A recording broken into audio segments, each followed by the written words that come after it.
Yeah, to mosey away from vaccines for a little bit. I'm just curious, Charles, you mentioned that you made a distinction between a secular perspective on like current events and stuff, and like a secular worldview in general. I'm curious, and this question exists everywhere, of course, but what do you feel about in terms of education? And we talked a little about public schools, but do you feel like what do you feel the government's role is in terms of history classrooms and science classrooms, where a religious perspective might contradict findings of history or science or any other subject?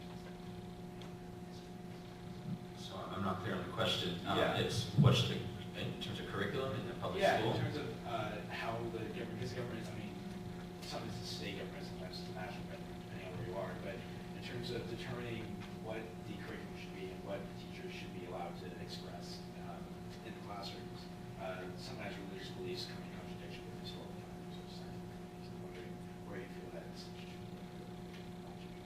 I mean, I think that the states and the government, does have a right to the curriculum, to influence the curriculum for the public school system. So I think, by definition, a public school won't be teaching religion in terms as a religious school, but they should teach religion in terms of as a subject, as part of history, as part of other areas of study.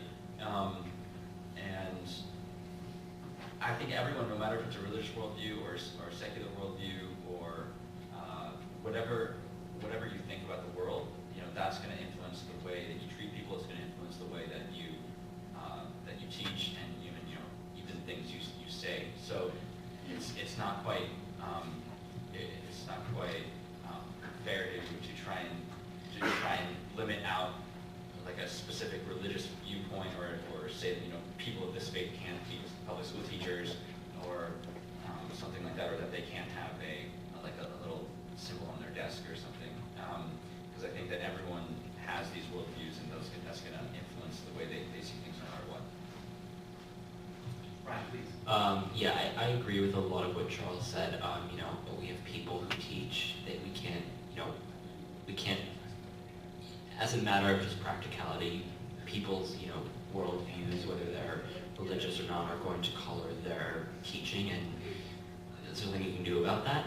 Now, as a matter of public policy or school policy, we should not be teaching, I'll just go off some specific examples. We shouldn't be teaching creationism over evolution.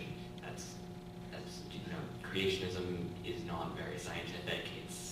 It isn't, and I know there's some debate about that, but in the scientific community, there is not very much debate about that. In terms of teaching history, I would say, it's important. It's very important to teach, religious history has had a very strong influence in our country and in history in general. You should teach history. You should teach religious history. Now, that said, it also has to be kept a very balanced viewpoint, as balanced as history ever can be, which anyone who's a history major knows it isn't. So I think that should be kept in mind, that you should try and take as balanced a view of history in terms of religion and everything else. The role of the United States, whatever. That's the way history classes should be taught, and public schools. Now, at the same time, I think public schools sometimes go a little too far in, I don't think they should ban prayer, as long as it's kept personal and private, and, after school activities, I don't really have a problem with religious, groups meeting after school in the same way that, political clubs. And also in terms of, ethics classes, I think those are, I think having more ethics, I think it would be great if we had, some ethics classes in public schools where people debated religion, in a forum setting, like, sometimes we do at Tufts. I think that would actually be a really good thing for education. Just to speak on history, history I think is really a really important field to study, and unfortunately it is constructed by historians, by society, and so that is something that we should keep an eye on, I think, and make sure that we are having as accurate a historical frame as mine. Now, some historians would say that there's no such thing as true history. There's only what's written down. But I hope that we would be able to to teach the best and most accurate as we could.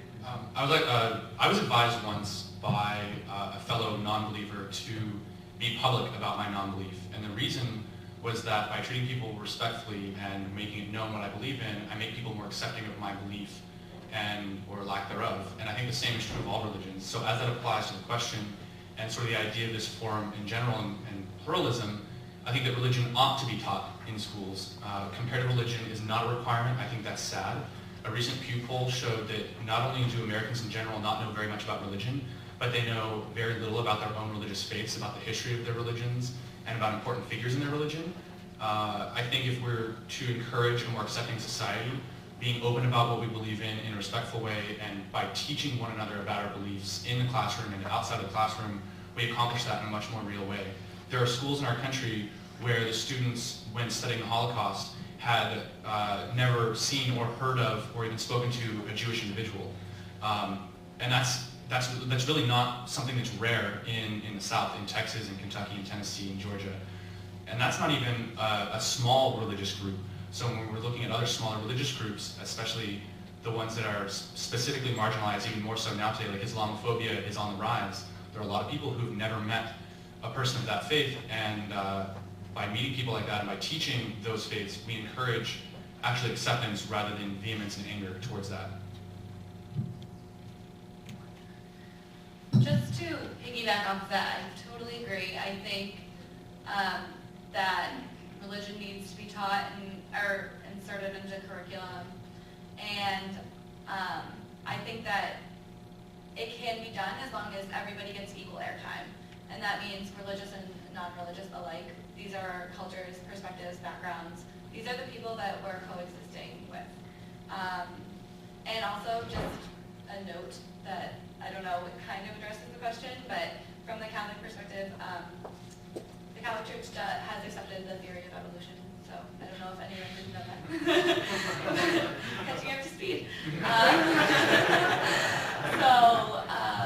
That touches on creationism, but I don't know, I think that with regard to not teaching creationism in school, I clearly think that creationism shouldn't be taught in a science class, but I think that it needs airtime in a religion class or in a history class. This happened. People still believe this. A lot of people still believe this. So, yeah, I'm just agreeing, I guess. We have time for just a few more. I know you've been waiting. I have a question about your opinions on today, the state of Illinois about death penalty. And I was wondering how your religious ideals affect your ideas of like, punishment and mercy and justice. And in case of Ryan's background, what do you feel about like the role of God in terms of a life situation of war? Are we all going to answer this one? Because this is going to be like a... I can actually take this really quickly. Yeah, go. I'm personally against the death penalty. I'll take it as a public policy issue. I think the death penalty has been shown as studies have shown this numerous times as an ineffective way of preventing, and this is actually why I oppose it from a public policy standpoint. The death penalty is not a deterrent. It's been shown numerous times that when people are killing someone, they don't think, well, maybe I might get executed.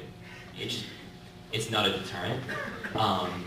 And we also, the death penalty process as it exists now is complicated, very expensive, and we just really don't execute people very much. We actually waste a ton of money, going through the legal process that we have to ensure people's rights.